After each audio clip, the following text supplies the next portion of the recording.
Hi guys, I hope you all are doing absolutely fine and wonderfully well with your preparation.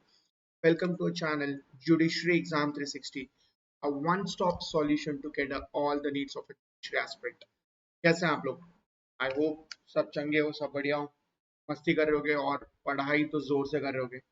पता ही है आने वाले कुछ महीनों में बहुत सारे स्टेट जुडिशरी अपने नोटिफिकेशन निकालने वाले हैं, वैकेंसीज निकालने वाले हैं।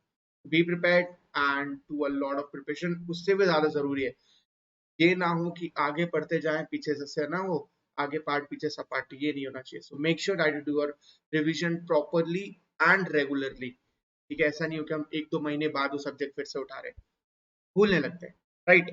तो कोशिश करना कि हर महीने एटलीस्ट एक बार दो बार रिविजन कर रहे हो जो भी आपने पढ़ा है उसका।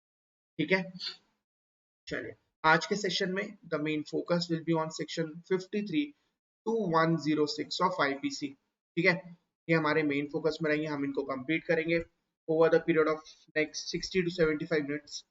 ठीक है, चलिए स्टार्ट करते हैं। Yes, my name is Utkarsh and my code is UTTU10।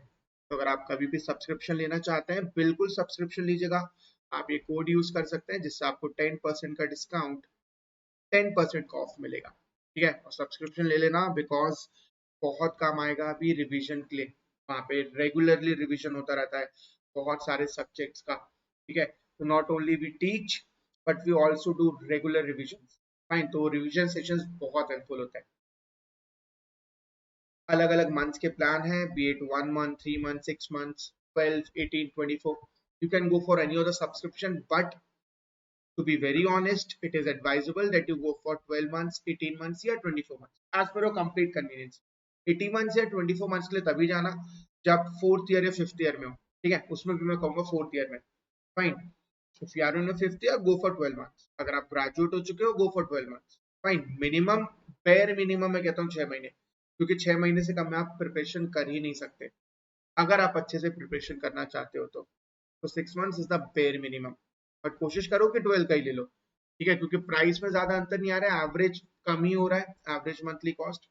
Fine, but आपको एक एम्पल अमाउंट ऑफ टाइम मिलेगा एंड इट इज इंपॉर्टेंट जब आप एग्जाम दो तो आपके पास सब्सक्रिप्शन हो, ये बहुत जरूरी है। कोड यूज करना है UTTU10 जिससे आपको मिलेगा 10% of. You get the best educators here, interactive live classes, live test and quizzes होते हैं बहुत सारे, and you get the structured courses as well। Last session में हमने सेक्शन 1 से लेके 52A तक, दैट इज हार्बर तक, कंप्लीट कर लिया था। फाइन, अब हम स्टार्ट करेंगे विथ सेक्शन 53 जो कि पनिशमेंट के बारे में। अच्छा, मैं इसकी थ्योरीज पे नहीं जाऊंगा बिकॉज एक रिवीजन सेशन है। ठीक है, फिर भी थोड़ा बहुत बता देता हूँ। एक होता है रेट्रीब्यूशन, ठीक है, आई फॉर एन आई वाला। एक होता है डेटरेंट थ्योरी। फाइन, डेटर करने के लिए, डिस्करेज करने के लिए अक्यूज को या कन्विक्टेड पर्सन को। फाइन, कोई और फिर से एक ऐसा काम ना करे, डेटर हो, डिस्करेज हो, क्योंकि अगर वो अगली बार करेगा तो उसको पता होगा कि उसको पनिशमेंट मिल सकती है, राइट?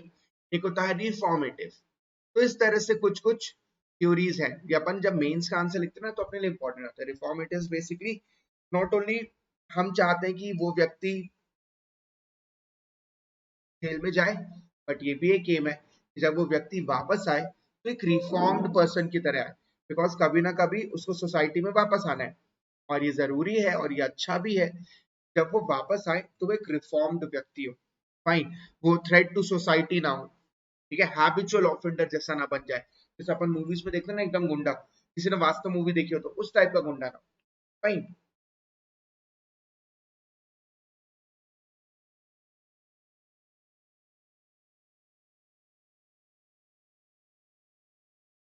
चलिए चालू करते हैं आज की पढ़ाई।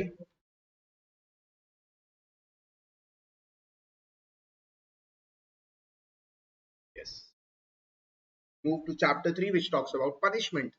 अच्छा, पनिशमेंट पहले 6 थी, अब 5 हो गई हैं। ठीक है, earlier there were 6 punishment, 6 types of punishment. Fine, एक तो death penalty, imprisonment for life. ठीक है, थर्ड था यहाँ पर ट्रांसपोर्टेशन फॉर लाइफ। ठीक है, फोर्थ इज इम्प्रिजमेंट। इम्प्रिजमेंट दो डिस्क्रिप्शन की हो सकती है, रिग्रेस भी हो सकती है, हार्ड लेबर जैसे बामुशक्कत, दैट इज रिग्रेस इम्प्रिजमेंट, या सिंपल हो सकती है। Fifth is forfeiture and sixth is fine. तो 6 तरह की पनिशमेंट थी, अब 5 ही बची है। Transportation for life has been removed, तो याद रखेंगे 53 में ये बात की गई है। 53 है construction of references to transportation, क्या सच इंपॉर्टेंट नहीं है, बस एक बार रीड कर लोगे काफी हो जाएगा, ठीक है, ये पूछा नहीं जाता है। 54 इंपॉर्टेंट है, commutation of death of sentence, fine. Fine किस तरह होगा ये भी इंपॉर्टेंट है। In every case in which the sentence of death shall have been passed, जहां पर भी सेंटेंस ऑफ डेथ पास किया गया है, द अप्रोप्रिएट गवर्नमेंट में, यहां से आंसर अपना बनता है, यहां से क्वेश्चन बनता है। विदाउट द कंसेंट, ऑफेंडर की कंसेंट लेने की कोई जरूरत नहीं है यहाँ पर, ठीक है।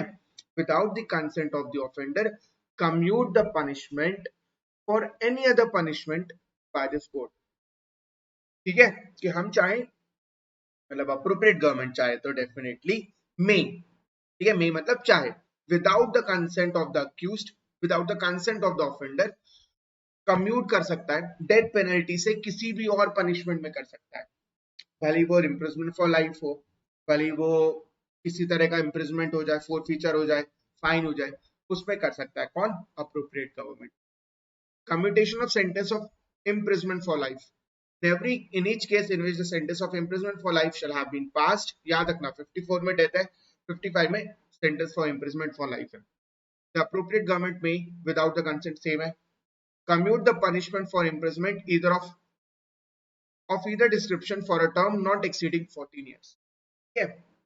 कि मान लो अगर लाइफ इम्प्रिजमेंट की बात हो रही है, आप लाइफ इम्प्रिजमेंट से कम्यूट कर रहे हो, तो कम्यूट करके ज्यादा से ज्यादा आप जो पनिशमेंट दे पाओगे वो 14 साल रहेगा, 14 साल से ज्यादा नहीं होगा अगर आप कम्यूट कर रहे हो तो, ठीक है, अगर नहीं कर रहे हो तो फिर कोई दिक्कत ही नहीं है।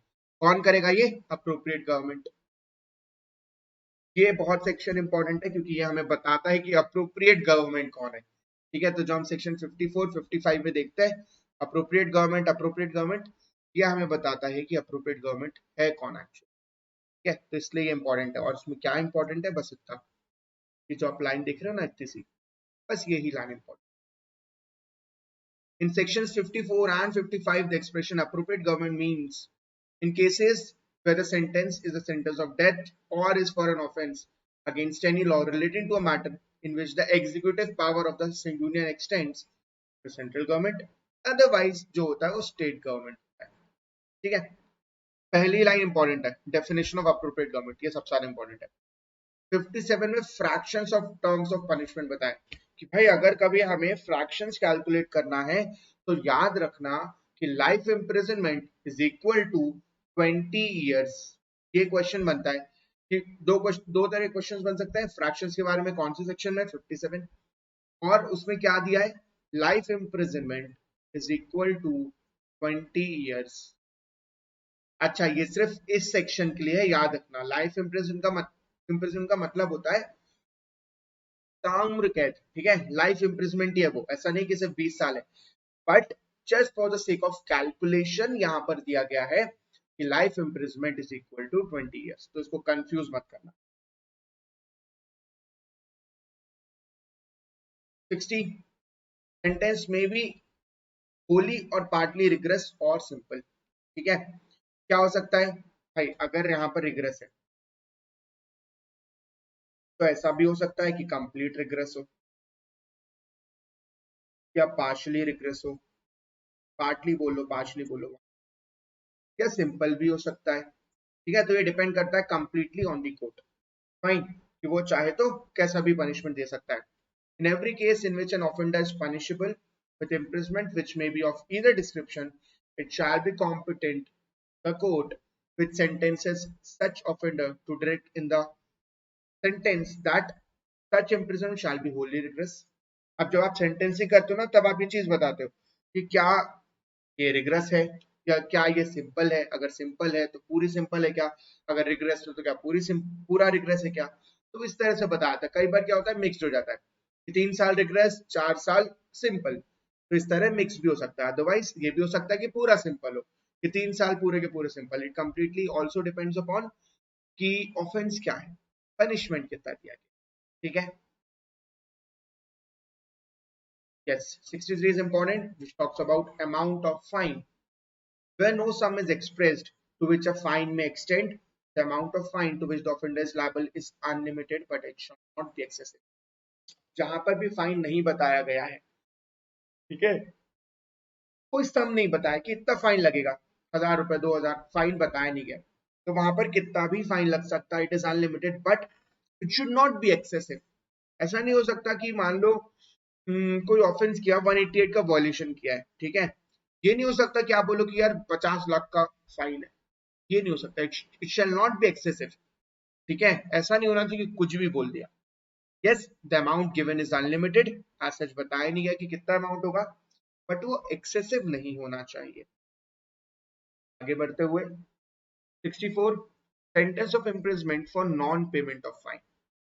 In every case of an offence punishable with imprisonment as well as fine, जो कि punishable है imprisonment से भी और fine से भी, ठीक है, in which the offender is sentenced to a fine, offender को punishment दी गई है, sentence भी किया गया है to a fine, whether with or without imprisonment, imprisonment हो या ना हो नहीं पता, and in every case of an offence punishable with imprisonment or fine or with fine only, in which the offender is sentenced to a fine, it shall be competent to the court which sentences such offender to direct by the sentence that in default of the fine, कि अगर आप fine नहीं दीजिएगा, the offender shall suffer imprisonment for a certain term, which imprisonment shall be in excess of any other imprisonment to which he may have been sentenced, to which he will be liable under commutation of sentence. For example, इसको सिर्फ example समझो, ज्यादा easy है.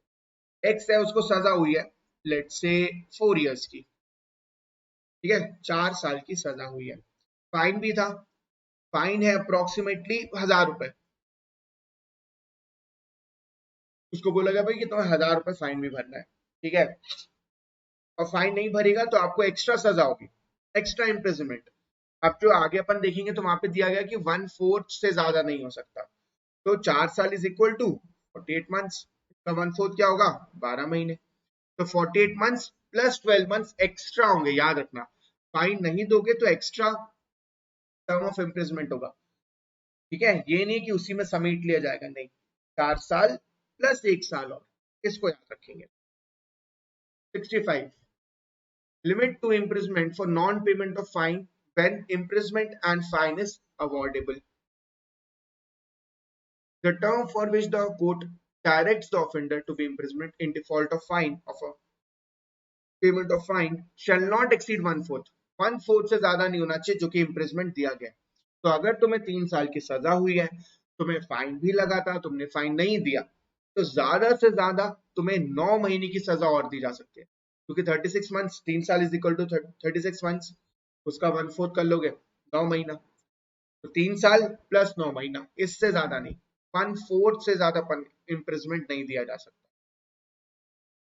Description of imprisonment for non payment of fine, कि भाई अगर यहाँ पर डिस्क्रिप्शन कैसे होगा, ठीक है, जो इम्प्रिजमेंट हो रहा है आपको फाइन ना देने की वजह से, तो किस टाइप का होगा.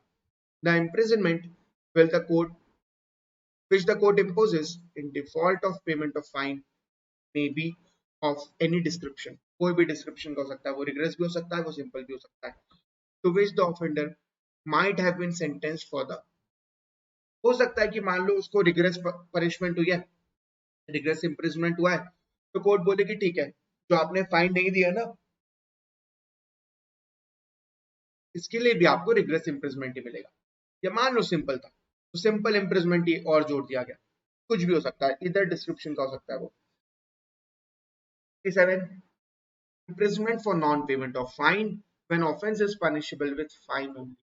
अगर वो ऑफेंस पनिशेबल है सिर्फ और सिर्फ फाइन से, तब क्या होगा. If the offense is punishable with fine only, सिर्फ फाइन ही है, the imprisonment which the court imposes in default of payment of fine shall be simple. ये क्वेश्चन बनता है यहाँ से कि डिस्क्रिप्शन ऑफ इम्प्रिजमेंट क्या होगा, अगर कोई ऑफेंस किया गया which is punishable with fine only, तो वहां पर जो पनिशमेंट होगी, जो डिस्क्रिप्शन होगा इम्प्रिजमेंट का, वो हमेशा सिंपल होता है, ठीक है. And the term for which the court directs the offender to be imprisoned in default of payment of fine shall not exceed the following scale.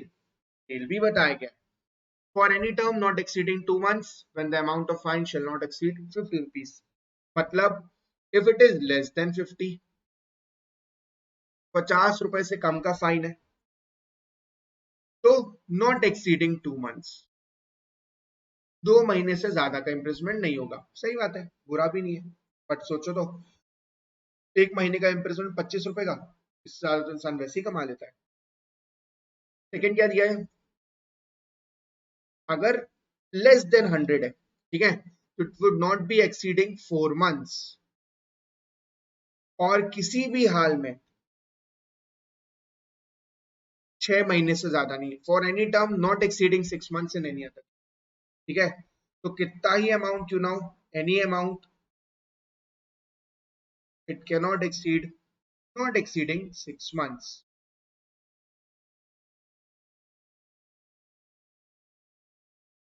Not exceeding 6. ठीक है, आगे बढ़ते हुए, imprisonment to terminate on payment of fine. सीधी सी बात है, सिर्फ फाइन ओनली वाला ऑफेंस था, आपने ऑफेंस कर दिया, 1000 रुपए का फाइन देने बोला, आपने मना कर दिया,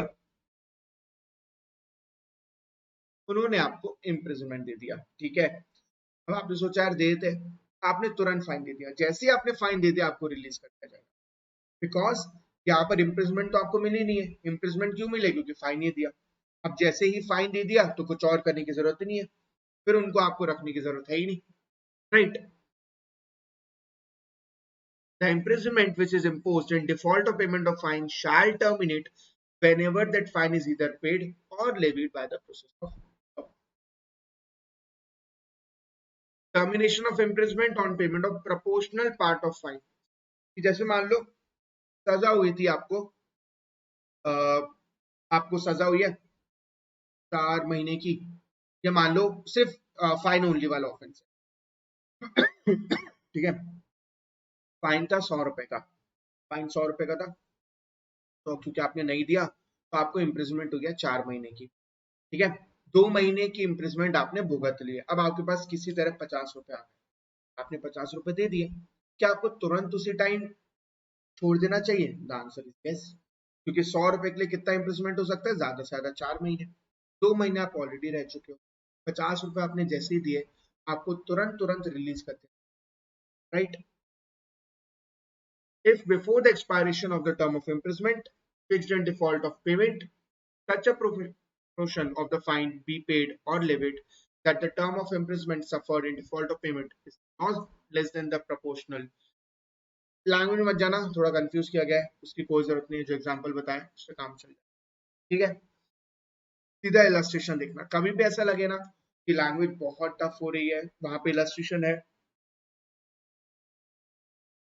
हमेशा एक बार इलस्ट्रेशन रीड करो, फिर एक बार फिर से इलस्ट्रेशन रीड करो, और फिर सेक्शन, अपने आप क्लैरिटी आ जाएगी. इस तरह से लैंग्वेज पढ़ना सीखोगे सेक्शंस. चलो, fine leviable within 6 years of during imprisonment that not to discharge property from liability. कि भाई अगर मानो वो पैसे नहीं दिया, अच्छा यहाँ पर याद रखना, जस्ट बिकॉज आप पैसे नहीं दिए हो, आपको इम्प्रिजमेंट हो गया, डजंट मीन कि आपको पैसे नहीं देने. फाइन आपको फिर भी देना है. ठीक है, और भली डेथ हो जाए, जो लीगल रिप्रेजेंटेटिव है उससे लिए जा सकते हैं, या अगर उसकी प्रॉपर्टी है तो प्रॉपर्टी अटैच कर सकते हैं. आप सोचो 200 रुपए का फाइन है और आपका लेट से 50 लाख का बंगला है, घर है, उसको अटैच कर रहे हैं, बट हाँ बिल्कुल बिल्कुल पैसे निकाले जाएंगे. Limit of punishment of offence made up of several offences, wear anything is which is an offence is made up of parts, parts में है. Any of such parts is itself an offence, उसका कोई एक part खुद में एक offence है. The offender shall not be punished with the punishment of more than one of such his offenses unless it is so expressly provided.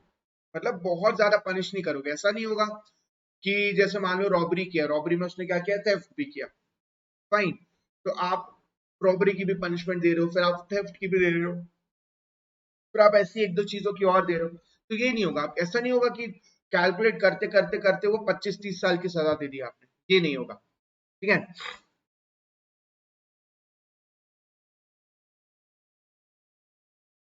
punishment of person guilty of one of several offenses, the judgment stating that it is doubtful to which. जब doubtful है तो क्या होगा? The offender shall be punished for which the lowest punishment is provided if the same punishment is not provided at all. अगर जज साहब खुद doubtful है, उनको खुद समझ में नहीं आ रहा है कि किस तरह का पनिशमेंट मिलेगा या कितना पनिशमेंट मिलेगा, तो वहां पर जो भी लोएस्ट पनिशमेंट है ना वो दी जाएगी, ठीक है, इफ द सेम पनिशमेंट, अगर पनिशमेंट दी ही नहीं गई है तो। सॉलिटरी कन्फाइनमेंट होता क्या है? जब एक प्रिजनर को, यूजुअली कन्विक्टेड पर्सन को सेक्लूडेड रखा जाता है, बाकी कैदियों से अलग रखा जाता है। ये ऐसा क्यों हो सकता है? जैसे मान लो उसने वॉयलेंस किया, किसी, जैसे मूवीज में देखते हो ना कि उसने किसी हाथ से हाथापाई कर ली, किसी और प्रिजनर से हाथापाई कर ली, लड़ाई लड़ाई वगैरह हो गई है, तो वहां पर उनको सॉलिटरी कन्फाइनमेंट में रखा जाता है, कुछ टाइम के लिए अलग रखा जाता है, ताकि उनका जो बिहेवियर है वो एक सजा के तौर पर, एक सॉलिटरी कन्फाइनमेंट, ठीक है। अब याद रखना सॉलिटरी कन्फाइनमेंट के बारे में किसमें दिया गया है? सेक्शन 73। और मैक्सिमम कितना हो सकता है? 3 मंथ्स, ठीक है। 3 महीने से ज्यादा का सॉलिटरी कन्फाइनमेंट नहीं हो सकता है, याद रहेगा। और 74 में लिमिट दी गई है। बस यही क्वेश्चन है जो बनते हैं। क्या बनता है? सॉलिटरी कन्फाइनमेंट में कौन सा सेक्शन में दिया गया है? 73। Maximum period of solitary confinement कितना है? 3 महीना। लिमिट किस में दिया गया है? सेक्शन 74। एनहांस पनिशमेंट के बारे में हमें पता चलता है 75 में, ठीक है, आफ्टर प्रीवियस कन्विक्शन। क्या आप सीआरपीसी में भी देखोगे कि अगर मान लो व्यक्ति को पहले भी पनिशमेंट हुई है, पहले भी कन्विक्टेड रहा है, मतलब हैबिचुअल ऑफेंडर टाइप का व्यक्ति है, वो आए दिन कुछ ना कुछ करता रहता है, उसका पहले का रिकॉर्ड भी है, तो वहां पर उसको इनहांस्ड पनिशमेंट दी जा सकती है, बिल्कुल बिल्कुल, ठीक है, with imprisonment of either description for a term of 3 years और अपवर्ड। याद रखना क्वेश्चन से इतना बनता है कि कौन से सेक्शन में एनहांस्ड पनिशमेंट के बारे में दिया है? सेक्शन 75। That's it. अब अपन आ गए अपने बहुत ही इंपॉर्टेंट अंक में, बहुत ही इंपॉर्टेंट चैप्टर में, that is of general exceptions. यहाँ पे बहुत ध्यान से पढ़ते जाना, मैं आपको बीच में 10 सेकेंड दूंगा, आप सेक्शन को रीड करना और बहुत ध्यान से पढ़ना। पहले आप 76 रीड करो।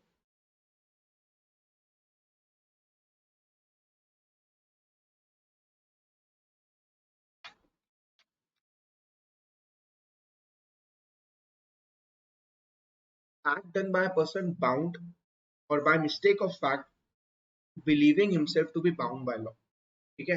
या तो व्यक्ति ने कोई ऐसा काम किया जो कि वो बाउंड बाय लॉ है, ठीक है, अकॉर्डिंग टू लॉ उसको करना ही है, वो बाउंड है, फाइन, लॉ से।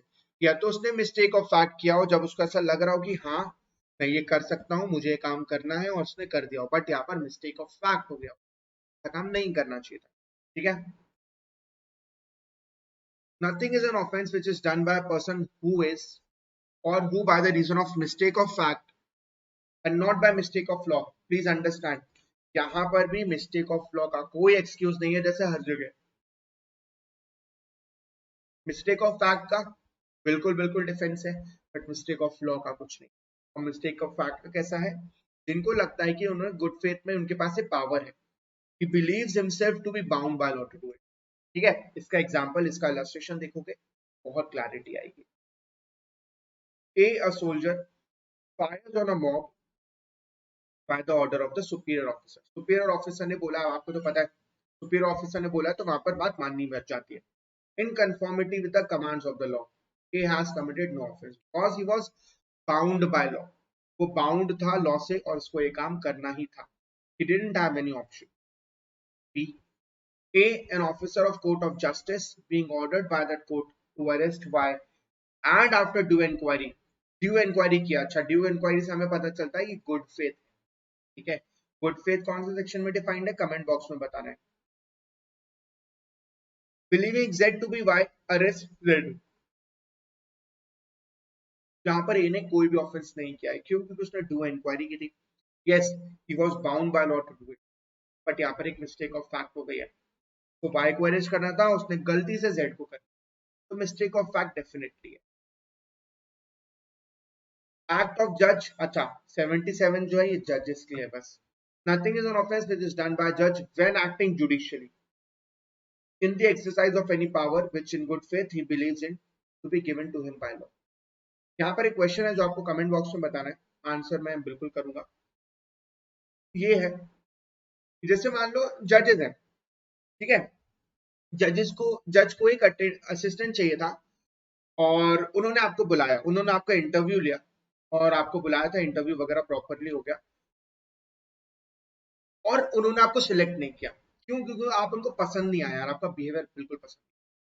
ठीक है, क्या आप इस पे डाउट कर सकते हो?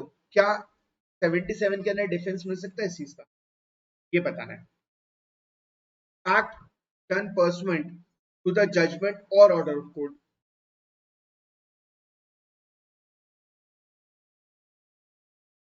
Nothing is nothing which is done in pursuance of or which is warranted by the judgment or order of court of justice.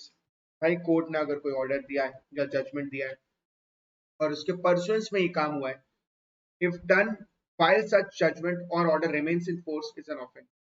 वो ऑफेंस नहीं होगा अगर जब तक वो ऑर्डर है या जजमेंट एप्लीकेबल है, एनफोर्सेबल है. Notwithstanding that the court may have had no jurisdiction to pass such judgment or order, provided the person doing the act in good faith believes that the court had such jurisdiction. ये वाला जो part है ना, non ऑब्स्टेंटिव clause जहाँ पर आए, इसका मतलब ये है कि भाई भले ही कोर्ट के पास जुरिस्डिक्शन ना हो, अगर आपको लग रहा था कि इस कोर्ट के पास जुरिस्डिक्शन है क्योंकि इस कोर्ट ने एक ऑर्डर दिया या जजमेंट दिया, आपने उसके परसुएंस में कोई काम किया, तो आपकी कोई लायबिलिटी नहीं बनी. ठीक है, भली वहां पर उनके पास बाद में आपको समझ में आया, बाद में पता चले कि इनके पास तो ज्यूरिसडिक्शन ही नहीं था, तो भी फर्क नहीं पड़ता, एज लॉन्ग एज आपने गुड फेथ में बिलीव किया था कि इस कोर्ट के पास ज्यूरिसडिक्शन. ये पॉइंट इंपॉर्टेंट है. Act done by a person justified or by mistake of fact believing himself justified by law. Nothing is an offense which is done by any person who is justified by law or who, by reason of mistake of fact and not by reason of mistake of law, in good faith, believes himself to be justified by law.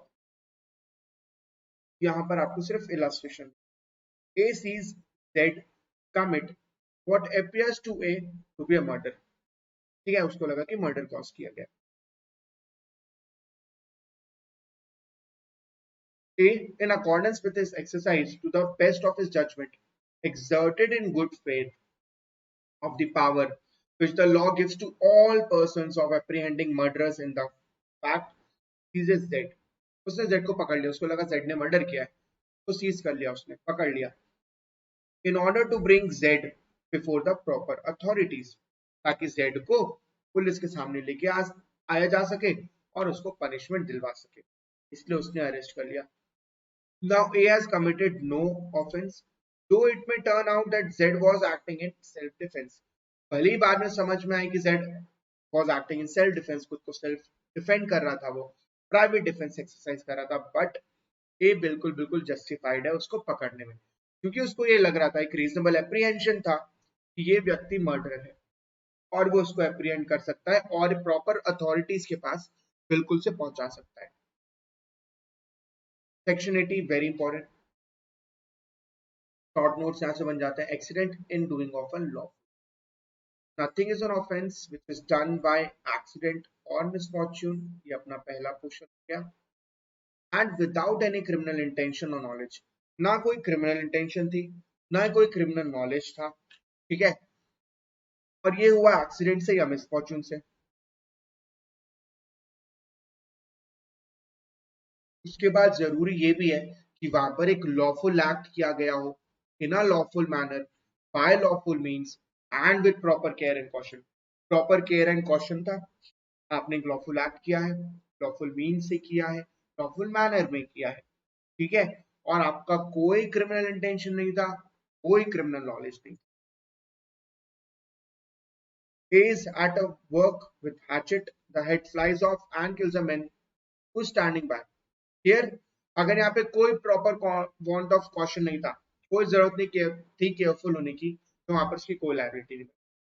But यहाँ पे जो अलग अलग situation बताते हैं जो हो सकती है वो मैं बता रहा हूँ। सपोज ए है, ही is working with a hatchet, same thing है, ठीक है, ही is working with a hatchet.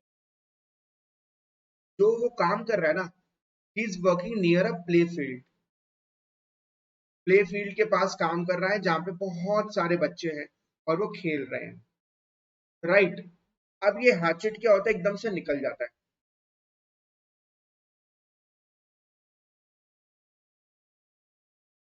It flies of and kills one of the children। क्या यहाँ पर एक्सीडेंट का डिफरेंस मिलेगा? The answer is no, because he is working near the play field, that's why. क्योंकि वो प्ले फील्ड के पास काम कर रहा है, उसको पता होना चाहिए that he has to be much more careful. अब यही मान लो, अब यही मान लो सेम सिचुएशन में ही is working not in the play field but let's say इन अ जंगल। अब जंगल में तो लोग नहीं आएंगे, ऐसा ऐसा माना जाएगा, और वहां पर मान लो the head flies off and it kills one of the person जो कि एकदम से आ गया वहां पर। क्या वहां पे एक्सीडेंट का डिफरेंस मिलेगा? The answer is yes. क्यों? क्योंकि वहां पे there was no proper want of caution, जंगल था, जंगल में ऐसा नहीं कि बहुत सारे लोग घूमते ही रहते। बट हाँ, अगर आप प्ले फील्ड के पास हो जहाँ पर बहुत सारे बच्चे खेल रहे हैं, तो it will be assume that you have to be careful. वहां पर आप केयरलेस बिल्कुल नहीं हो सकते, ठीक है। 81 talks about insanity, the defense of insanity, sorry insanity कह रहा हूँ, नेसेसिटी, इंसानिटी 82 में।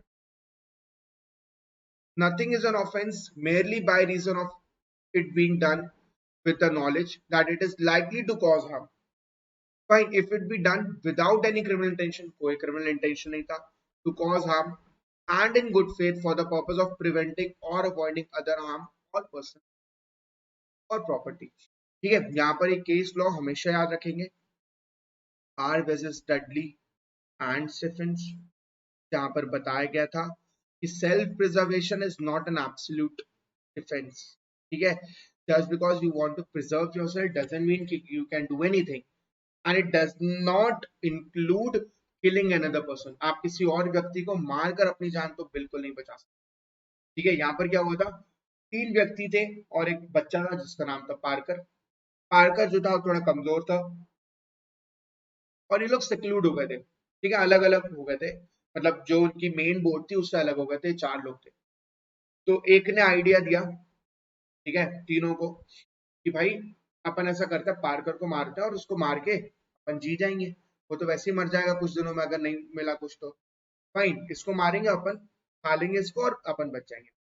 एक ने मना कर दिया, ठीक है, बट बाकी दो लगे हुए थे, बाकी दोनों ने उसको मार दिया। जब खाने की बारी आई तो तीसरा भी आ गया, उसने खा भी लिया। अब उसके जस्ट थोड़े टाइम बाद क्या हुआ कि उनको बचा लिया गया। अब जब उनसे पूछा गया कि भाई वो पार्कर कहाँ गया, वो लड़का जो था, तो उन्होंने बोला ये तो हमारे पेट में। अब उनको किया गया पनिश।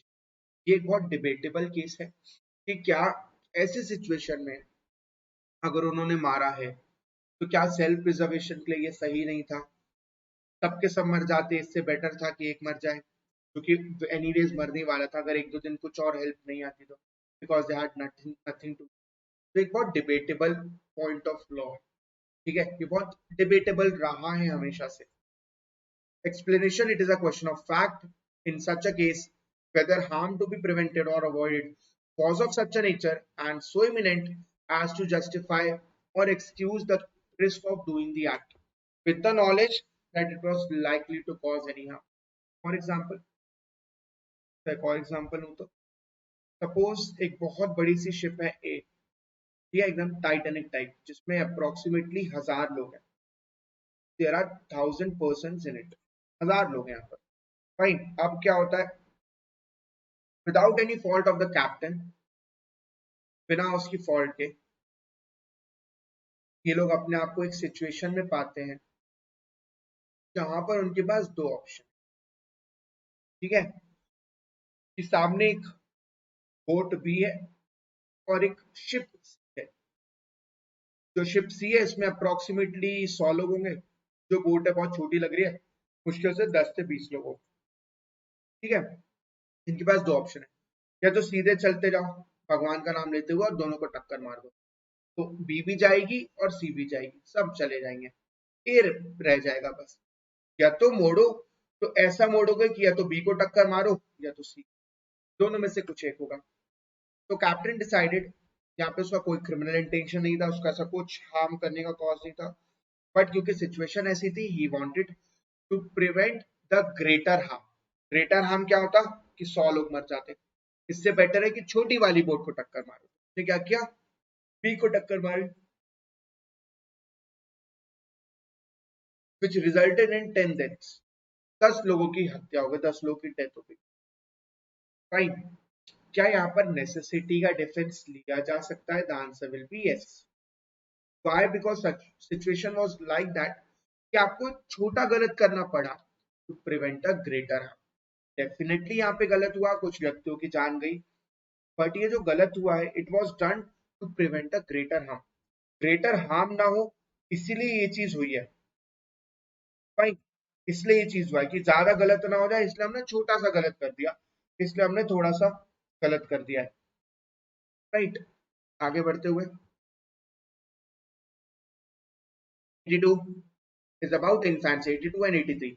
82 में एब्सोल्यूट डिफेंस बताया गया कि अगर 0 से 7 साल का कोई बच्चा है तो वो एब्सोल्यूट डिफेंस मिलेगा, फिर वो कुछ भी करे लायबिलिटी बिल्कुल नहीं बनेगी, ठीक है, अगर वो 0 से 7 साल का है तो।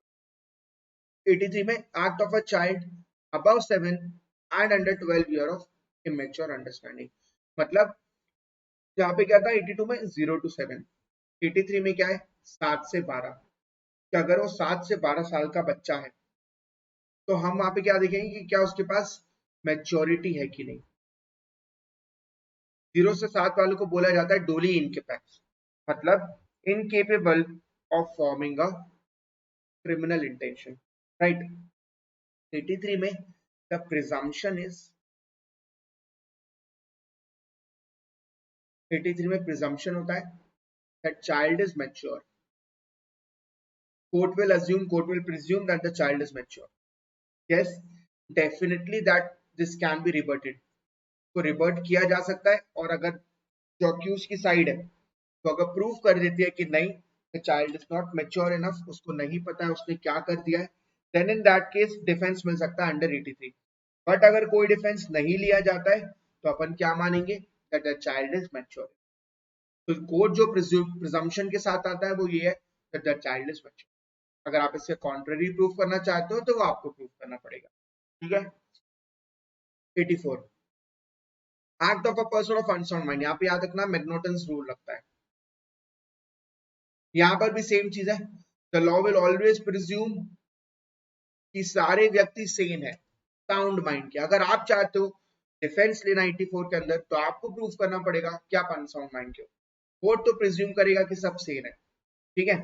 अगर आप इसका डिफेंस लेना चाहते हो तो आपको बिल्कुल बिल्कुल दिखाना पड़ेगा। 85 टॉक्स अबाउट इनवॉलंटरी इंटॉक्सिकेशन, कि आपकी विल के अगेंस्ट अगर आपको इंटॉक्सिकेट किया गया है तो आपको डिफेंस मिल जाएगा। 86 इज अबाउट वॉलंटरी, ठीक है। यहाँ पर आपको जो केस याद रखना है वो Vasudev versus state of PEPSU,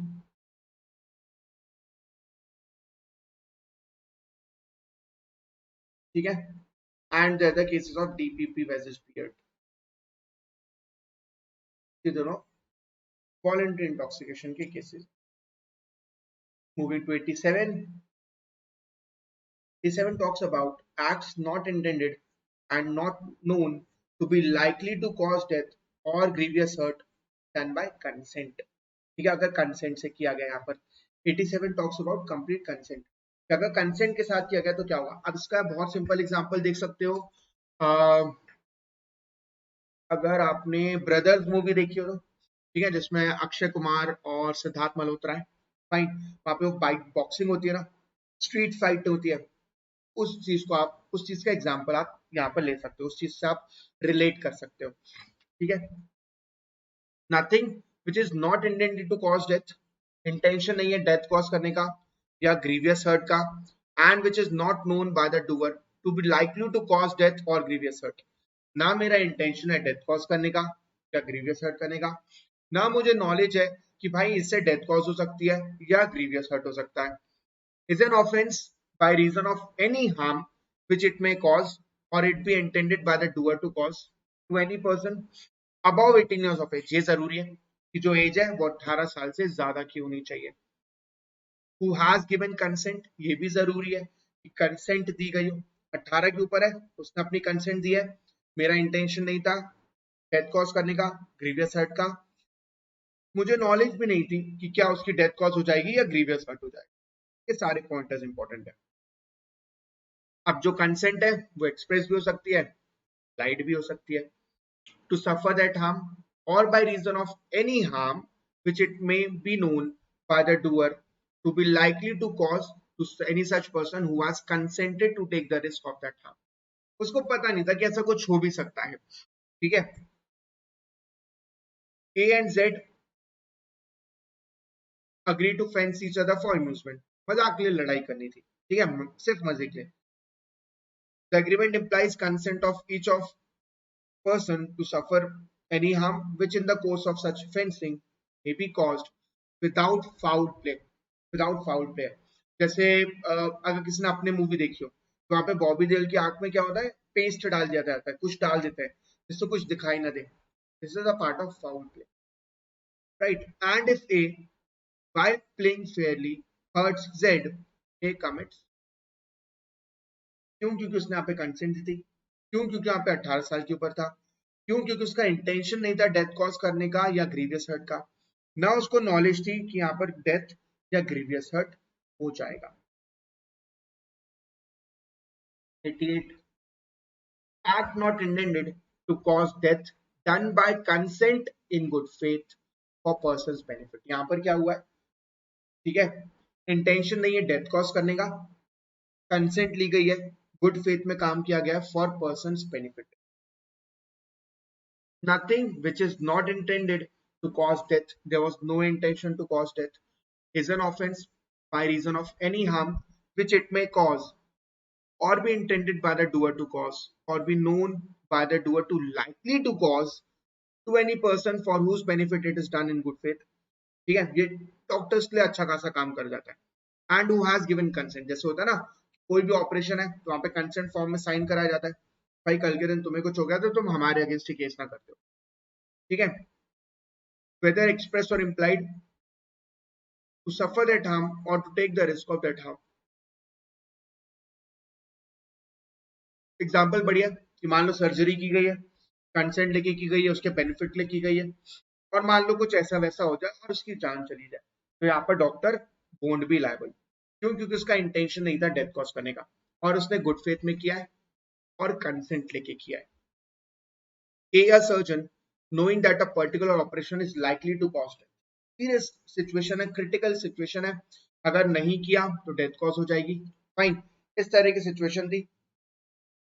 who suffers under the painful complaint but not intending to cause its death, यहाँ पर कोई इंटेंशन नहीं था उसकी डेथ कॉज करने का, and intending in good faith Z's benefit, कि भाई अगर ये बीमारी दूर हो गई तो इस व्यक्ति जिंदा बच जाएगा, ये इंटेंशन भी। performs that operation on Z with Z's consent, Z के ऊपर वो ऑपरेशन किया है, Z की कंसेंट लेके किया है, तो वहां पर कोई लाइबिलिटी नहीं बनेगी सर्जन की, फाइन। क्यों? यहाँ पे कोई क्रिमिनल इंटेंशन नहीं था टू कॉज डेथ, कंसेंट लेके किया गया है, गुड फेथ में किया गया है और उस व्यक्ति के बेनिफिट के लिए किया। आगे 89 जो है बच्चों के केसेस के लिए ज्यादा है। Act done in good faith for benefit of child और इंसेन पर्सन, चाइल्ड हो या इंसेन पर्सन हो, बाय और by the consent of guardian. तो अगर गार्जियन ने किया हो या गार्जियन के कंसेंट से किसी और व्यक्ति ने किया हो। Nothing which is done in good faith for the benefit of a person under 12 years of age। यहाँ पर रिक्वायरमेंट क्या है, that the person should be of under 12 years of age, या तो 12 साल से कम का हो या तो अनसाउंड माइंड का हो, by or by the consent either express or implied of the guardian or any other person who has the lawful charge of that person। भाई या तो गार्जियन ने किया हो या तो गार्जियन की कंसेंट लेके किसी और व्यक्ति ने किया, या तो किसी और व्यक्ति की कंसेंट ली गई हो जिसके पास लॉफुल चार्ज है उस बच्चे का। Is an offense by reason of any harm which it may cause or be intended by the doer to cause or be known by the doer to be likely to cause to that person। ठीक है, provided, ये बहुत important है, प्रोवाइसोस यहाँ पे। अच्छा, 89 और 92 काफी हद तक सिमिलर है, काफी हद तक सिमिलर है। बस यहाँ पे चाइल्ड की बात की गई है, वहां पे एक ऐसे व्यक्ति की बात की गई है जिसकी आप कंसेंट नहीं ले पा रहे हो ड्यू टू द सर्कमस्टांस।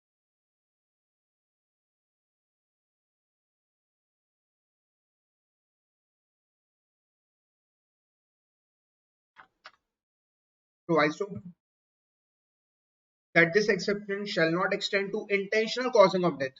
सीधी सी बात है, इंटेंशनल कॉजिंग ऑफ डेथ के अंदर नहीं आएगा ये।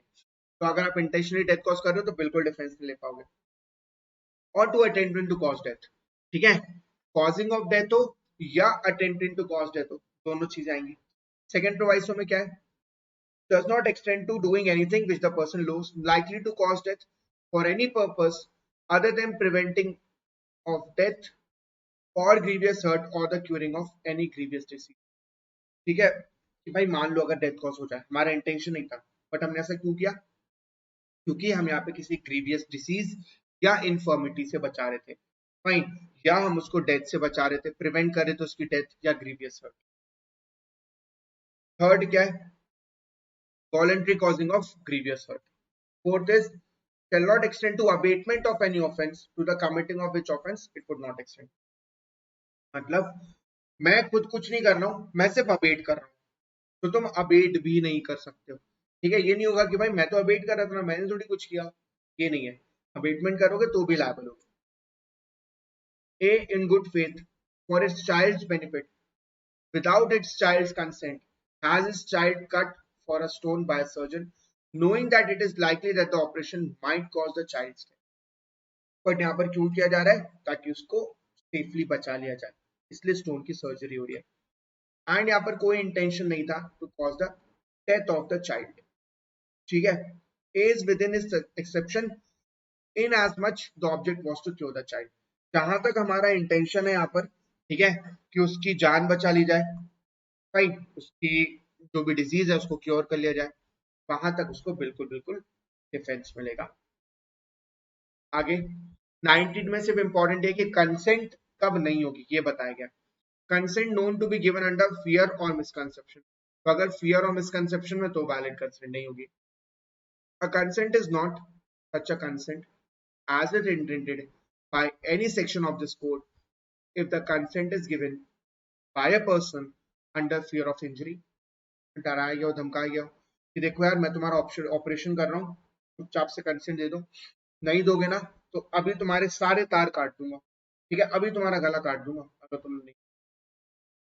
और under a misconception of fact, मतलब बोला तो था कि आंखों का ऑपरेशन करेंगे, आंखों का ऑपरेशन किया, बट आंखों का ऑपरेशन करने के साथ साथ किडनी का भी ऑपरेशन किया और किडनी भी निकाल दी, इस टाइप का misconception. And if the person doing the act knows or has reason to believe that the consent was given in consequence of such fear or conception or consent of insane consent of child, if the consent is given by a person who from the unsoundness of mind or intoxication is unable to understand the nature, क्योंकि वो unsound mind का है या intoxicated है, तो वो सीधी सी बात है कि इनकेपेबल होगा of understanding the nature of term, ठीक है, या कॉन्सिक्वेंस क्या होगा, तो उसकी कंसेंट वैलिड नहीं है। Same goes for child as well. ठीक है, चाइल्ड में याद रखना 12 years is the age which is given, तो 12 साल से छोटा है अगर तो माना जाएगा। 91 एज सच इंपॉर्टेंट है, 92 इज गो सेम एज 89। ठीक है, बस यहाँ पे क्या है, चाइल्ड नहीं है, चाइल्ड या इंसेन व्यक्ति नहीं है, एक नॉर्मल व्यक्ति है जिसके आप कंसेंट नहीं ले पा रहे हो। Act done in good faith for the benefit of a person without consent. जैसे होता है ना कई बार कि हॉस्पिटल में एक व्यक्ति आया, अभी मैं रिसेंटली एक सीरीज देख रहा था, मुंबई डायरीज 2611, ठीक है, उसमें मोहित रैना है, अच्छी एक्टिंग की है, अच्छी सीरीज है। उसमें कई बार ऐसी सिचुएशन थी जब जैसे 26/11 का अटैक हुआ था। अब कोई व्यक्ति आया है, वो बहुत ज्यादा घायल है, एकदम बेहोश है। अब हम तुरंत उससे क्या परमिशन ले सकते हैं? क्या कंसेंट ले पा रहे हैं? नहीं।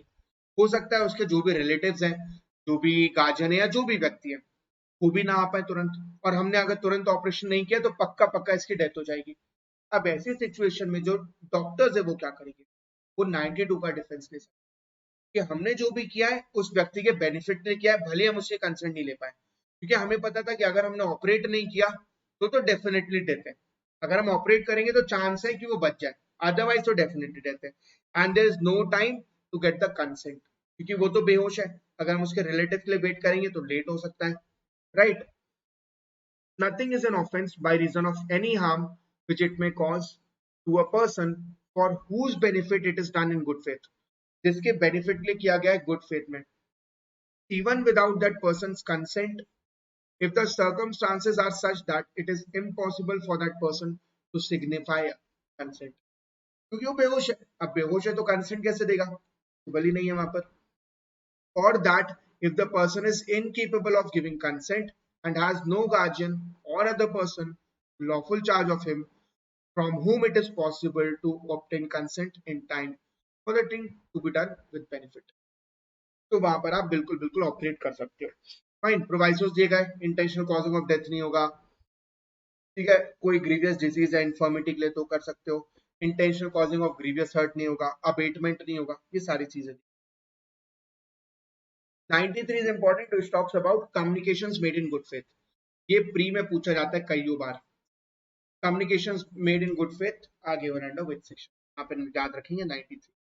तो अगर कोई कम्युनिकेशन दी गई है गुड फेथ में दी गई है, फाइन, और मान लो से किसी व्यक्ति को कुछ हो जाए तो भाई हमारी गलती नहीं है। फॉर एग्जाम्पल, हमें पता है कि एक व्यक्ति को ब्रेन कैंसर है, ब्रेन ट्यूमर है, ठीक है, एकदम दिक्कत है। फाइन, मान लो ब्लड कैंसर हो गया।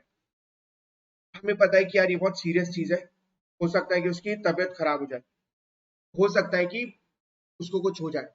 उसको ये चीज इन्फॉर्म की, और जैसे ही उसको इन्फॉर्म किया, हार्ट अटैक, हार्ट अटैक से डेथ, ठीक है।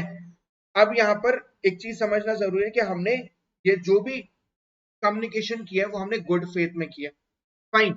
हमारा कोई इल इंटेंशन नहीं था, हम उसको सही में जान से नहीं मारना चाहते थे। हम नहीं चाहते थे कि उसको दिल का दौरा पड़ा है या हार्ट अटैक आ जाए, ऐसा कोई इंटेंशन नहीं था। हमने जो भी इंफॉर्मेशन दिया है वो हमने गुड फेथ में दिया, ठीक है। No communication made in good faith is an offence by reason of any harm to the person to whom it is made if it is made for the benefit of that person, अगर उस व्यक्ति के benefit के लिए है। क्योंकि कई बार ऐसा होता है कि लोगों को बताना पड़ेगा कि आपके पास ज्यादा टाइम नहीं बचा है। अब ऐसा क्यों होता है? ताकि वो जो थोड़ा बहुत टाइम बचा है वो फैमिली के साथ रह ले, प्लस उसको अगर कोई अरेंजमेंट वगैरह करना अपनी फैमिली के लिए, क्योंकि कई बार ऐसा होता है कि भाई अगर अपन को बोला जाए कि आपके पास थोड़ा बहुत टाइम है, 6-7 महीने, तो आप डेफिनेटली अपने बारे में सोचोगे एंड डेफिनेटली आप अपनी फैमिली के बारे में भी सोचोगे, तो आपको वो टाइम मिल जाए, फाइन। वरना पता चला एकदम से कुछ हुआ और definitely you know what might happen, fine. तो ये सारी कम्युनिकेशन गुड फेथ में मानी जाएगी। 94 में बहुत बारी आपको इलस्ट्रेशंस मिलते हैं। इसके जो इलस्ट्रेशन है वो बहुत इंपॉर्टेंट है, एक्सप्लेनेशन तो ठीक है इतना इंपॉर्टेंट नहीं है, इलस्ट्रेशन बहुत ध्यान से पढ़ना, इलस्ट्रेशन बहुत important. Act to which a person is compelled by threats, ठीक है। यहाँ पर क्या क्या एक्सेप्शन है वो याद रखना। Except murder, except when you are causing murder, and offenses against the state punishable with death।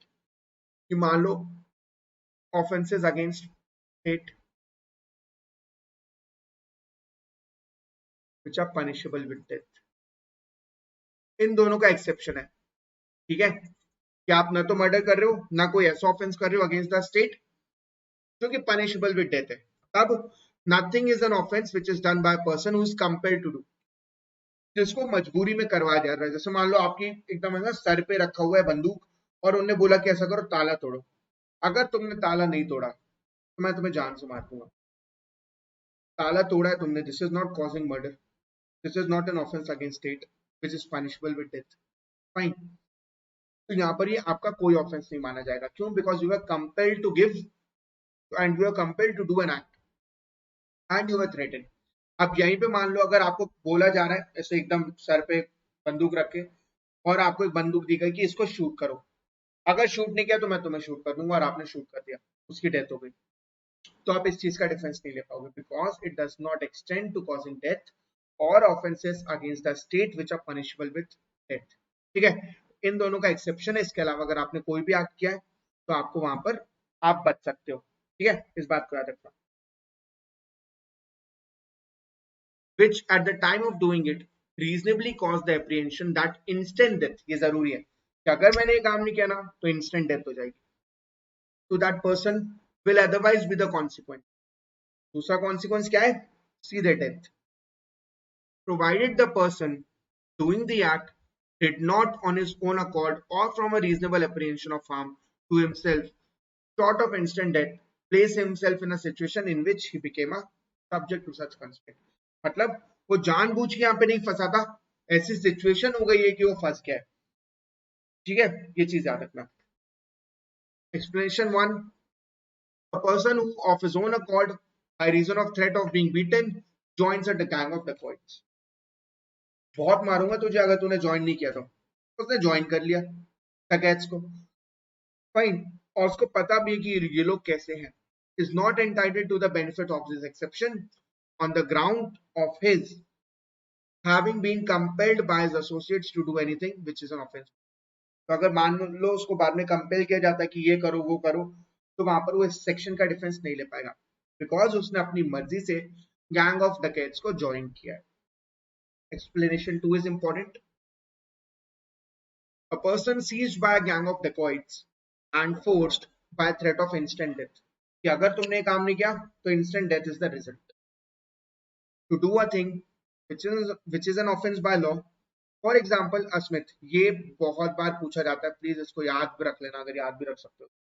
Asmit compelled to take his tools and to force the door of a house for the dacoits to enter and plunder it is entitled to benefit।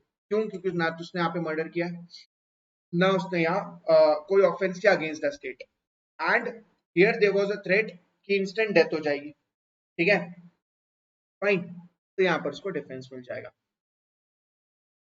95, act causing slight harm, यहाँ पर एक maxim है, please इसको याद रखेंगे, कई बार पूछा जाता है, de minimis non curate lex, which means law does not take into account trifles। छोटे मोटे मैटर लॉ नहीं देखता है या कंसिडर नहीं करता है। ठीक है, nothing is an offense by reason of that it causes, or that it is intended to cause, or that it is known to likely to cause। ठीक है, any harm if that harm is so slight that no person of ordinary sense and temper would complain of such harm। जैसे मानो एक व्यक्ति आया, ठीक है, आपने क्या किया था, आपने अपनी मैच स्टिक निकाली, ठीक है, मैच बॉक्स निकाला, वो व्यक्ति आया जेड, सॉरी एक्स, उसने एक मैच स्टिक निकाली, एक तिरी निकाली उसने, और वो लेके भाग गया। बोल सकते हो चोरी की है उसने, बट क्या ये इतनी बड़ी चीज है कि बहुत बड़ा नुकसान हो गया आपका? या अगर कोई ऑर्डिनरी व्यक्ति है वो ये समझेगा कि यार कितना बड़ा नुकसान हो गया मेरा, मैंने ऐसे कैसे जाने दिया, एक तिली लेके भाग गया वो, ये क्या ही बात होती है।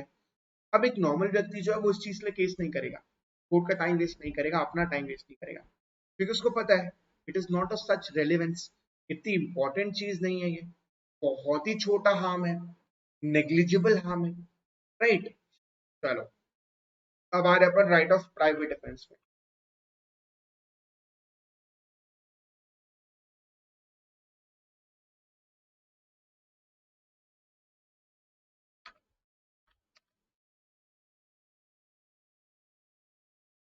Things done in private defense, nothing is an offense which is done in the exercise of right of private defense।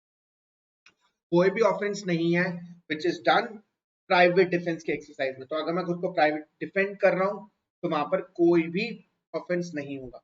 ये एक जनरल चीज बताइए, इसके आगे अपन एक्सेप्शंस देखेंगे। Right of private defence to body and property, private defence का right है वो बॉडी का भी है प्रॉपर्टी का भी है। ठीक है, first his own body and the body of another person, मेरी बॉडी या किसी और की बॉडी, मेरी प्रॉपर्टी या किसी और की प्रॉपर्टी, ठीक है। प्रॉपर्टी में वेदर मूवेबल और इमूवेबल ऑफ हिमसेल्फ और ऑफ एनी अदर पर्सन, उसको भी डिफेंड किया जा सकता है, ठीक है। यहाँ पर एक चीज और बता दी गई है कि सेक्शन 99 में रिस्ट्रिक्शंस दी गई है, उसको एक बार देख लेना, उसको ध्यान रखना, उसके अलावा आप बिल्कुल बिल्कुल खुद को डिफेंड कर सकते हो। 98 में क्या दिया गया, right of private defence against the act of person of unsound mind etcetera, कि अगर मान लो कोई अनसाउंड माइंड का व्यक्ति है, वो आपको मारे जा रहा है, डजंट मीन कि हम मार खाते ही रहेंगे, राइट, वो तो गलत होगा।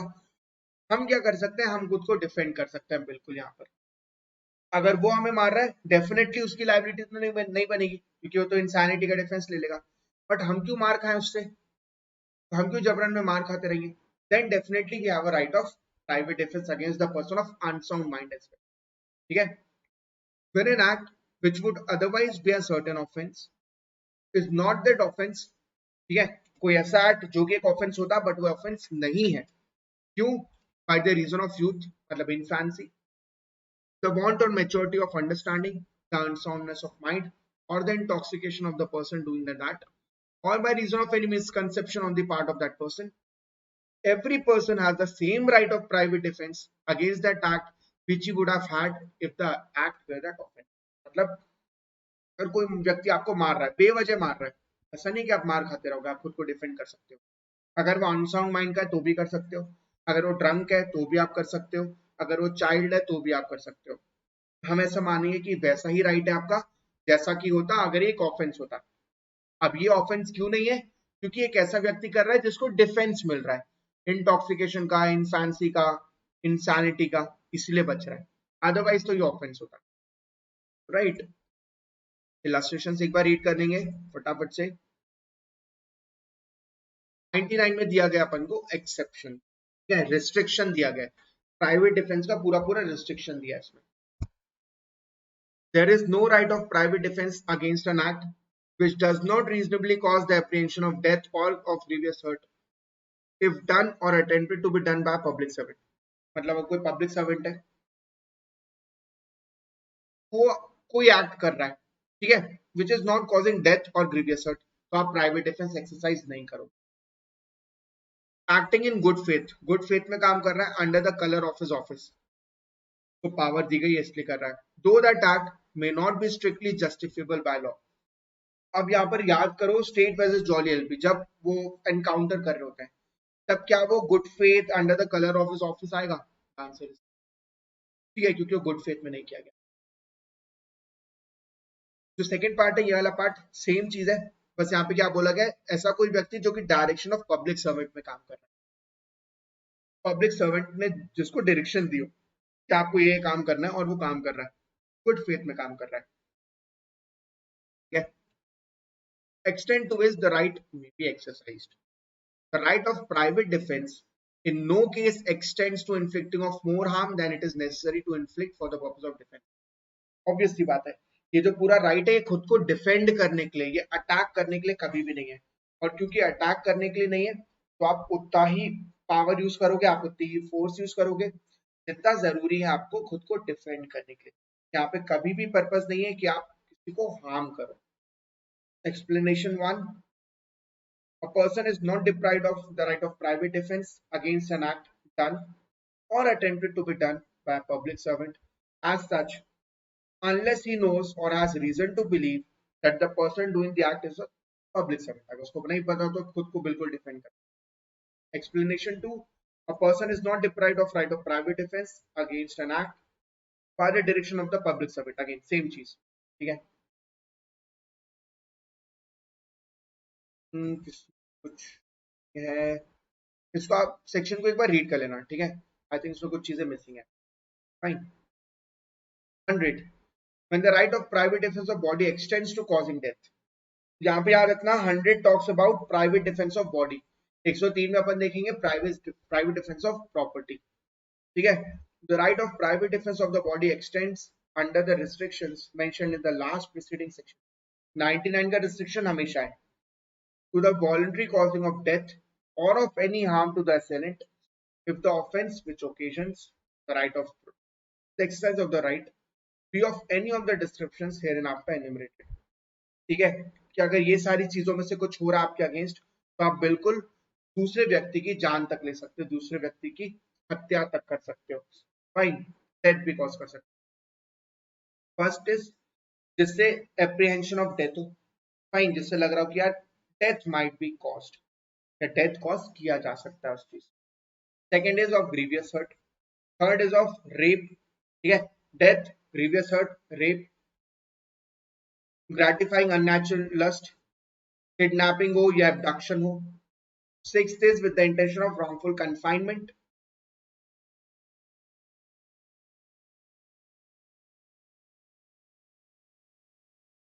Fine. An act of throwing or administering acid or an attempt to throw or administer acid. अगर एसिड अटैक है तो भी, तो 7 एक्सेप्शंस दिए गए। ठीक है, 7 चीजें बताई गई हैं कि सेक्शन 100 के अंदर, सेक्शन 100 के अंदर 7 चीजें। Fine, private defence to body में आपको मिल रही है, तो अगर ये 7 चीजें हो रही है, then you can cause the death of the other person, cause the death of other person। 101, 101 में क्या दिया गया, जब आप कोई भी हार्म कॉज कर सकते हो अदर देन डेथ। फाइन, कि अगर मान लो 100 के अंदर कुछ नहीं आ रहा है और आपको खुद को डिफेंड करना है, तो आप कोई और हार्म कॉज कर सकते हो अदर देन डेथ। 102 में बताया गया कि चालू कब होगा, कमेंसमेंट कब होगा, और कब तक कंटिन्यू करेगा the right of private defence of body. ठीक है, the right of private defence of the body commences as soon as a reasonable apprehension of danger to the body arises from an attempt or threat to commit the offense, though the offense may not have been committed, and it continues as long as such apprehension of danger to the body। मतलब जब आपको पहली बार लगेगा ना कि आपके against कुछ होने वाला है या कुछ हो सकता है तुरंत, फाइन, एक reasonable apprehension of danger to body है, ठीक है, तो वहां से आपका राइट चालू हो जाएगा, कमेंस हो जाएगा। और वो कब तक कंटिन्यू करेगा, जब तक apprehension of danger to body है। जैसे ही वो खत्म हो गया, for example suppose there is a person Ramu, ठीक है, रामू जो है वो अपने घर में आराम से सो रहे हैं, ठीक है, अब वहां पर आता है let's say another person Shamu. Shamu जो है वो है चोर, वो घुस गया रामू के घर और वो अपने साथ एक नाइफ लेकर आया है, लाइफ थ्रेटनिंग नाइफ, ठीक है, काफी धारदार टाइप। रामू की नींद खुल गई, जैसे वो आया, आवाज आई होगी तो वो आ गया बाहर। अब उसने देखा शामू को, फाइन, क्या अभी उसके पास प्राइवेट डिफेंस का राइट है? आंसर इज यस, उसके पास लाइफ थ्रेटनिंग चाकू है, हो सकता है डेथ कॉज हो जाए, रीजनेबल एप्रीहेंशन है, ठीक है, तो यहां से उसका प्राइवेट डिफेंस चालू हो गया। अब रामू से बड़ा वाला रामू ने सीधे पिस्टल उठाई, तो शामू डर गया।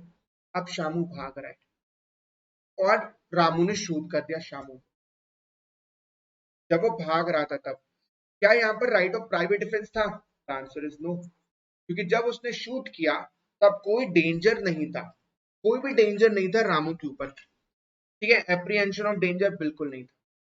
ये डेंजर कब खत्म हो गया था? जैसे उसको पिस्टल मिला, जैसे उसने पिस्टल उठाई, डेंजर एंडेड। प्लस वो भागने लगा, अब वो भाग रहा है तो किस बात का डर? जब वो भाग रहा है और आपने शूट किया, तो आपने अपने प्राइवेट डिफेंस को एक्सीड कर दिया, there was no need to exercise the right of private defence in that case. ठीक है, आगे बढ़ते हैं। 103 में बताते हैं right of private defence of body extending to causing death. कब कब हो सकता है ये अपन को देखना है। First is robbery, second is house breaking by night, third is mischief by fire. तो robbery, house breaking by night, mischief by fire. Fourth is theft, mischief, or house trespass under the circumstances as may reasonably cause that apprehension of death or grievous hurt might be the consequence। ठीक है, fourth में क्या दिया गया? Mischief हो या house trespass हो या थेफ्ट हो, जिसमें अपन को लग रहा हो कि ग्रीवियस हर्ट हो सकती है या डेथ कॉज हो सकती है, ये कॉन्सिक्वेंस हो सकता है। फाइन, अगर प्राइवेट डिफेंस एक्सरसाइज नहीं किया गया तो। तो आप दूसरे व्यक्ति की डेथ भी कॉज कर सकते हैं। 104 इज सिमिलर टू 101, ठीक है, जिसमें बताया गया कि कब तक आप यूज कर सकते हो। तो अच्छा, 101 में और 104 में क्या है? 101 में क्या है? जब आप कोई भी हार्म कॉज कर सकते हो अदर देन कॉजिंग डेथ। वैसे 104 में, 103 में क्या था? जब डेथ कॉज की जा सकती है। अब मानो डेथ कॉज करने की जरूरत नहीं है, तो यहाँ पर आप कोई भी हार्म कर सकते हो other than causing death. 105 is similar to 102, कब चालू होगा और कब तक रहेगा ये हमें पता चलता है, ठीक है। The right of private defence of property against theft continues till the offender has effected his retreat with the property, or either the assistance of the public authorities obtained or the property has been recovered. Property recover हो गई तो कोई दिक्कत ही नहीं, police आ गई तो कोई दिक्कत ही नहीं है, उसके बाद फिर आपका कोई प्राइवेट डिफेंस नहीं बचेगा, ठीक है, रहेगा ही नहीं। 106 right of private defense against deadly assault when there is risk to harm innocent persons, ठीक है, कि आपके अगेंस्ट मान लो डेडली असॉल्ट हो रहा है, हो सकता है कि जान भी चली जाए, जान पे बात आ गई है, और अगर आप खुद को डिफेंड करना चाहते हो तो ऐसा हो सकता है कि कुछ इनोसेंट लोगों को हार्म हो जाए, तो क्या आप कर पाओगे कि नहीं, ये हमें देखना है। If in the exercise of private defense against an assault which may reasonably cause the apprehension of death हो सकता है, the defender be so situated that he cannot effectually exercise that right without the risk of harm to an innocent person. वो खुद को privately defend तो करना चाहता है, खुद को प्राइवेट डिफेंड करना चाहता है, सेल्फ डिफेंड करना चाहता है, बट अगर वो ऐसा करेगा तो there is a good enough chance कि वो किसी इनोसेंट पर्सन को हार्म कॉज कर दे। His right of private defence extends to running of that risk, ठीक है। तो अगर ऐसा डेडली असॉल्ट है तो उसका प्राइवेट डिफेंस का राइट यहाँ पे एक्सीड भी कर सकता है, एक्सीड एज इन एक्सटेंड करता है to the running of that risk. खुद को डिफेंड करने के लिए वो ये रिस्क भी ले सकता है कि किसी इनोसेंट पर्सन को हार्म हो जाए, वो जहां तक भी जा सकता है, जहां तक भी बात आगे बढ़ सकती है, ठीक है। चलिए, इसी के साथ अपना सेक्शन 106 तक हो गया। तो कल और आज में अपन ने सेक्शन 1 से लेकर 106 तक का पूरा पूरा रिवीजन कर लिया है। Fine, I will be coming up with more of these sessions next week. Fine, तो मिलते हैं next week. And before that I would like to inform you few things about the subscription. जैसे मैंने बताया था, अलग अलग मंथ के सब्सक्रिप्शन है, टेक योर सब्सक्रिप्शन जल्दी से जल्दी, फटाफट से, because the time is running and हो सकता है फिर से प्राइस हाइक हो जाए, ठीक है। तो before another price hike make sure that you take your subscription, not wait for it, start preparing and be very very serious, ठीक है। बहुत जरूरी है कि आप सीरियसली पढ़ाई कर लो over the period of next 8 to 10 months, ठीक है, बहुत इंपॉर्टेंट हो जाएगा। प्रोड्यूस करो, सब्सक्रिप्शन लो, नहीं लेना है मत लो, बट प्लीज अच्छे से पढ़ना चालू कर दो। हर जगह से, अलग अलग जगह से बहुत सारी चीजें पढ़ने का कोई मतलब नहीं है, एक पर्टिकुलर जगह पे आओ और बढ़िया तरीके से पढ़ाई चालू करो। फाइन, क्योंकि क्या होगा ना, बाद में समेटना मुश्किल हो जाएगा। अभी तो अपन क्या है, कुछ भी पढ़ लेंगे, बाद में जब समेटने जाएंगे ना, इतनी अलग अलग सोर्सेज हो जाएंगे कि हमें समझ में नहीं आएगा एग्जैक्टली पढ़ें कहाँ से और क्या पढ़ें। इस चीज से हमेशा बचना, कंफ्यूजन से बचना। स्पेशल क्लास में जो आपको फीचर्स मिलते हैं, you get interactive live classes, live chat के थ्रू आप अपने डाउट्स पूछ सकते हो, polls होते हैं which help the class, which makes the class much more interesting and helps you for better understanding as well। जो हमारे प्लस मेंबर्स हैं वो raise a hand feature use कर सकते हैं और अपने डाउट पूछ सकते हैं just like a audio call. Never miss a class, for this make sure try to enroll for all the sessions, you enroll for all the classes जो भी आपने अटेंड करनी है। लेक्चर नोट्स मिल जाते हैं आपको पीडीएफ फॉर्मेट में and you can watch the class any time anywhere, but again I would always suggest कि आप हमेशा लाइव सेशन देखो, live is the best version. किसी रीजन से नहीं दिख पाते हो लाइव, तो definitely go for the recorded version, but the best version is the live version, ठीक है। अलग अलग बैचेस लॉन्च हुए recently, can go for any of these batches, जो भी आपके स्टेट स्पेसिफिक हो, जो भी आपको ज्यादा कन्वीनियंट लगे, जिसमें भी आपको एजुकेटर्स आप प्रेफर करते हो, वो आपकी मर्जी है। मैं एक्सीलरेटर बैच में पढ़ा रहा हूँ अभी सीआरपीसी, तो आप चाहें तो इस बैच को भी ज्वाइन कर सकते हैं, एनरोल कर सकते हैं और सीआरपीसी पढ़ सकते हैं। हम लास्ट चंक में सीआरपीसी के फाइन बेल के प्रोविजन हम चालू करने वाले हैं।